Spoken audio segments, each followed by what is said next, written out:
Ya, selamat malam bagi kita semua. Kami dari kelompok 2 ingin mempresentasikan hasil diskusi kami. Sebelumnya, kenalkan nama saya Gabriela Sinaga. Nama saya Romana Olina Pardede. Nama saya Karolin Syahaan. Saya Joshua Syahan. Saya Amos Panjaitan. Saya Joseph Nababan. Baik, kami dari kelompok 2 ingin mempresentasikan hasil diskusi kami tentang a case study, the Challenger disaster. Kita mulai dari pertanyaan yang pertama. Pertanyaan yang pertama adalah, apakah kasus ini berkaitan dengan masalah profesionalisme dan beritahukan alasannya? Menurut saya dalam kasus The Challengers Disaster ini adanya hubungan tentang profesionalisme, yaitu di mana memiliki professional judgment bahwa sistem O-ring itu tidak dapat dipercaya kendalanya dalam kondisi seperti ini. Itu menurut saya. Bagaimana menurut pendapat Saudara Amos Panjaitan? Dipersilakan waktunya. Menurut saya, kasus ini berkaitan dengan masalah profesionalis karena melibatkan seorang engineer dan juga di kasusnya senior vice presiden di Morton Thiokol terlalu cepat mengambil keputusan bahwa roket dapat diluncurkan dan dia terlalu berani mengambil resiko padahal diberikan peringatan oleh pemimpin O-ring engineer tidak memungkinkan untuk diluncurkan sehingga masalah pada kasus tersebut terjadi. Baik, terima kasih untuk Saudara Amos atas jawabannya. Apakah teman-teman yang lain setuju dengan pernyataan Amos? Bisa dibuka suara? Iya, saya setuju terhadap pendapat dengan Saudara Amos dan Gabriela. Baik, terima kasih. Baik, selanjutnya kita ke nomor 2. Sebutkan apa saja aspek yang menyebabkan pengaruh dalam permasalahan tersebut. Kalau menurut saya, aspeknya itu adanya, kan ini dari pimpinan O-ring engineer. Jadi itu adalah seorang yang paling tahu tentang permasalahan ini gitu kan. Misalnya dia itu mau peringatkan ke teman-temannya itu supaya masalah ini bisa, padahal masalah ini berapa, namun mungkin anggotanya itu dia tidak mendengarkan apa yang dibilang oleh saudara dari Orange Engineer gitu. Menurut pendapat saudara Joseph bagaimana? Dipersilakan waktunya. Menurut pendapat saya sih, ini karena kurangnya aspek kerjasama. Karena manajemen Morton Thiokol ini mendesak untuk merekomendasikan peluncuran sehingga dia mengabaikan instruksi dari pimpinan O-ring engineer yang paling mengerti sebenarnya tentang permasalahan ini. Sehingga menyebabkan terjadinya lah kesalahan dalam peluncuran itu. Mungkin ada tambahan dari saudari Karolin?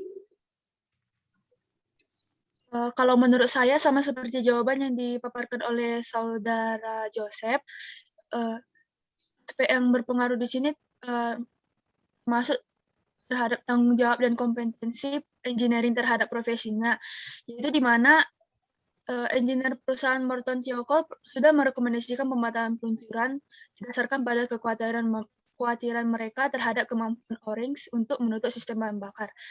Tapi ada alasan karena perusahaan Morton Thiokol juga membutuhkan kontrak baru dengan NASA dan sebuah rekomendasi untuk peluncuran Challenger dapat merugikan perusahaan dalam mendapatkan kontrak selanjutnya dari NASA, maka di sini perusahaan itu memaksakan kehendak mereka untuk meluncurkan pesawat yang sebelumnya tidak siap untuk diluncurkan.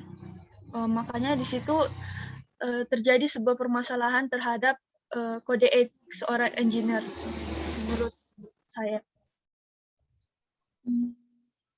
Baik, terima kasih pada Saudara Joseph dan Caroline sudah menjawab pertanyaan dari nomor 2. Kita akan lanjut nomor 3. Apa kaitan permasalahan tersebut dengan profesi sebagai seorang engineer? Bagi Saudara Joshua, atau dan tempatnya kami persilakan.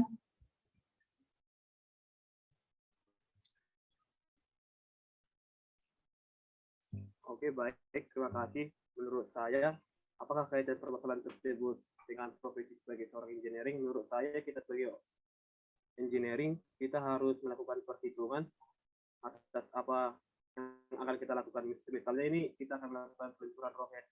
Nah, di sini kan sudah ada perhitungan bahwa jika melakukan peluncuran akan ada risikonya itu meledak dengan temperatur sekian. Nah, kita sebagai engineering harus melihat hal tersebut. Lalu, selain dari hal tersebut, kita juga harus mendiskusikan apa saja yang harus kita lakukan dengan para NASA. Sehingga kaitan permasalahan tersebut sesuai dengan profesi kita sebagai engineering.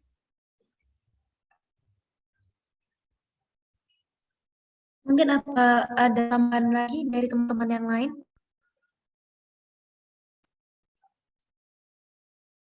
Kalau menurut saya sebagai engineer itu kita juga memang mesti pertama-tama itu bertanggung jawab itu pasti ada ya. Bertanggung jawab itu harus ada, dan juga kita juga harus bisa melihat atau harus menghacker gitu. Apa sih sebenarnya kendala. Kita juga harus memikirkan apa sih nanti yang akan terjadi jika kita melakukan sesuatu ini? Apa misalnya kita akan apa yang akan kita lakukan jika kita mendapat kendala seperti ini gitu. Jadi kita juga sebagai engineer juga kita harus menghitung konsekuensinya, dan juga kita harus bisa memecahkan masalah supaya masalah itu akan diperkecil atau meminimaliskan permasalahan. Itu menurut saya. Oke, terima kasih kepada Saudara Joshua sudah menjawab pertanyaan nomor 3. Kita lanjut ke soal yang terakhir. Apa rekomendasi kalian agar tidak terjadi lagi di masa depan? Mungkin Saudari Romana bisa menjawabnya. Baik, terima kasih. Yang pertama itu ada tanggung jawab dengan apa yang kita kerjakan. Terus yang berikutnya, kita harus mendengarkan pendapat orang lain agar tidak terjadi diskomunikasi. Terus yang ketiga itu, kita harus konsisten dengan apa yang kita kerjakan. Terus yang paling penting dalam sebuah tim itu yaitu dengan kerjasama yang baik yang diperlukan dalam sebuah tim. Baik, mungkin ada ditambah dari teman-teman yang lain.